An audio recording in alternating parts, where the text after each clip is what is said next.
हाय दोस्तों, मेरा नाम संजय और मेरा यूट्यूब चैनल में आपका स्वागत है। ये रिकवरी एजेंसी लोग कितना नीचे गिर सकता है, कितना मतलब गिर सकता है, आज आप लोगों को एक एग्जाम्पल दिखाऊंगा और सुनाऊंगा भी है। ये लोग मुझे बैंसल कोर्ट का धमकी दे रहा है जो आपके नाम पे पिटीशन हो गया, आपके नाम पे केस हो गया, अगर आप नहीं आएंगे तो पुलिस आपको थाने में जाना पड़ेगा, ये सब वगैरह वगैरह। तो क्या क्या हुआ देखिए, बंगाली में बात हुआ, लेकिन मुझे लगता है आप लोग थोड़ा बहुत तो समझ में आ जाएगा, बंगाली में लैंग्वेज में है, लेकिन आप पहले सुन लीजिए, उसके बाद बात करता हूँ। আপনার অ্যাড্রেসে একটা পিটিশন কপি পাঠানো হয়েছিল, যেটা রিসিভ হয়নি, রিটার্ন করেছে। আপনার অ্যাড্রেস কি চেঞ্জ হয়েছে? মানে আপনি না না, কোনো অ্যাড্রেস তো কিছু চেঞ্জ হয়নি। আচ্ছা, বাট আমাদের এখানে রিটার্ন করেছে পিটিশন কপিটা। তো আপনাকে সোমবার বেলা 12টা থেকে 2টোর মধ্যে কলকাতা ব্যাংশাল কোর্টে এসে পিটিশন কপিটা রিসিভ করতে হবে। আচ্ছা, কি ব্যাপারে আমি জানতে পারি এটা?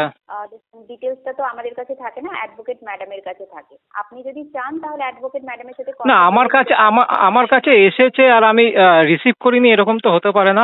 আমি না থাকলেও বাড়ির লোক তো আছে। কবে এসেছে? দেখুন, তার ডিটেলসটা তো আমাদের কাছে থাকে না, অ্যাডভোকেট ম্যাডামের কাছে থাকে। আপনি ওনার সাথে কথা বলে নিতে পারেন, আমি ওনার কন্ট্যাক্ট নাম্বারটা প্রোভাইড করে দিতে পারি। আচ্ছা, এটা কি ব্যাপারে জানতে পারি?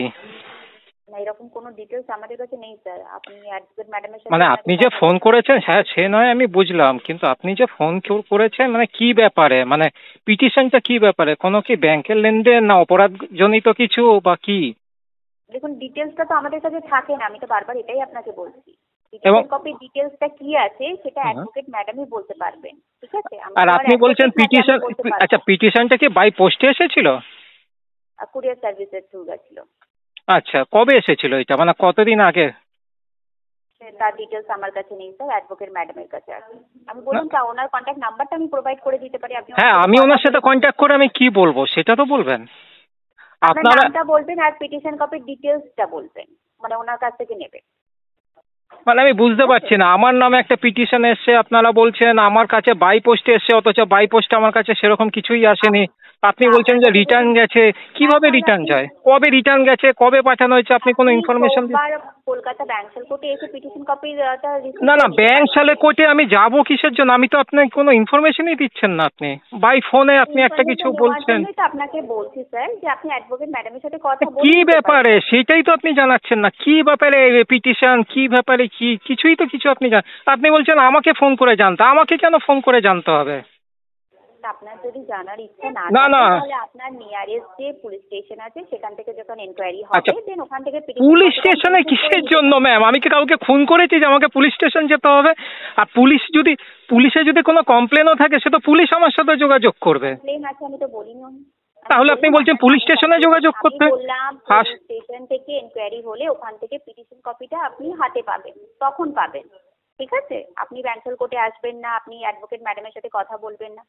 আমি ব্যাংশাল কোর্টে যাব, আমি অ্যাডভোকেটের সাথে, আপনি একটা অ্যাডভোকেটের নাম্বার দিয়ে প্রোভাইড করছেন, তাকে আমাকে বলছেন যে ফোন করে জানতে।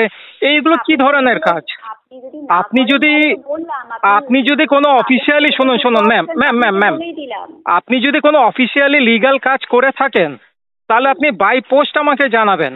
পাঠানো তো হয়েছিল স্যার, সেটা কবে পাঠানো হয়েছে, কবে রিটার্ন গেছে, আপনি সেই ইনফরমেশন দিন। আপনি কেন মিথ্যা কথা বলছেন ম্যাম যে পাঠানো হয়েছে রিটার্ন গেছে? আসুন না ব্যাংশাল কোর্টে। না, আমি কিসের জন্য যাব? আমি কিসের জন্য যাব? আপনি লিগালি কথা না বলেন ইলিগালি। আর আপনার ভয়েস টোন চেঞ্জ, আপনার ভয়েসটা ঠিক করুন। যখন এনকোয়ারি হবে তখন ওখান থেকে পিটিশন কপিটা আপনি রিসিভ করে নিতে পারবেন। পুলিশ স্টেশন থেকে লোক আসবে? ওরে বাবা।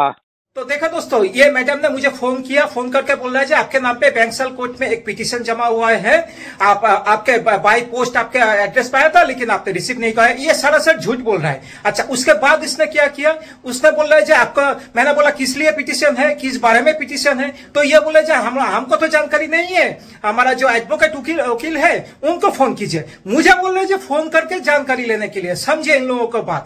अच्छा, इसके बाद मैंने जब बोला मैं क्यों फोन करूंगा ये सब वगैरह के लिए है, आप बोलिए किस लिए पिटीशन, तो बोला आप अगर बैंसल कोर्ट में नहीं आएंगे तो आपको थाना में जाना पड़ेगा। तो देखिए ऐसे ऐसे करके ये लोग आप लोगों का हैरेसमेंट करता है, मेंटली टॉर्चर करते हैं। तो इन लोगों से चालाकी से थोड़ा बच के रहिए। और मैं बोलूंगा हमेशा अगर पैसा है तो फुल पेमेंट करके ये झंझट से मुक्त हो जाइए, अगर नहीं है तो मस्त रहिए, स्वस्थ रहिए। और जो रिकवरी एजेंसी लोग ऐसे हैरेसमेंट करते हैं उन लोगों के नाम पे आरबीआई के वेबसाइट में जाके जरूर कंप्लेन कीजिए। धन्यवाद। जय हिंद।